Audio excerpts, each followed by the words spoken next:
நாட்டில் முதன்முறையாக மருத்துவ படிப்பு படிக்கும் வாய்ப்பை பெற்ற தமிழகத்தைச் சேர்ந்த திருநங்கை நிவேதாவுக்கு பாராட்டுகள் குவிந்து வருகிறது. சென்னை நடுக்குப்பம் பகுதியைச் சேர்ந்த திருநங்கை நிவேதா நீட் தேர்வில் தேர்ச்சியடைந்து 2024-25 கல்வியாண்டுக்கான கால்நடை மருத்துவ படிப்பில் சேர்ந்துள்ளார். இதன் மூலம் நாட்டின் மருத்துவ படிப்பில் நுழைந்த முதல் திருநங்கை என்ற பெருமையை பெற்றார்.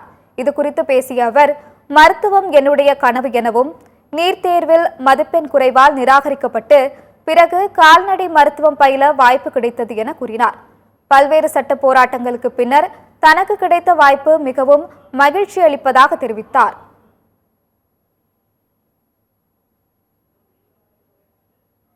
மருத்துவம் படிக்கணும்னு தான் என்னுடைய கனவு. நாங்க இப்போ மருத்துவம் நீட் இருந்தாதான் இதுன்னாங்க. அதுல கொஞ்சம் மார்க் கம்மியா எடுத்ததால என்ன அதுல நிராகரிக்கப்பட்டேன் நானு. அதனால கால்நடை மருத்துவத்துக்கு நான் விண்ணப்பித்தேன்.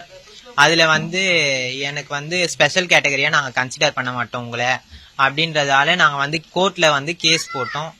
கோர்ட்ல கேஸ் போட்டப்போ எங்களுக்கு அங்கேயும் கொஞ்சம் இதுவாச்சு. அப்புறம் அப்பீல் போனோம். அப்பீல் போன பிறகுதான் எங்களுக்கு கிடைச்சது. இப்ப எனக்கு தேனியில சீட் கொடுத்திருக்காங்க. எனக்கு ரொம்ப சந்தோஷம். யாருமே இல்லை. இந்தியாவின் முதல் திருநங்கைன்ற போது எனக்கு ரொம்ப பெருமையா இருக்கு.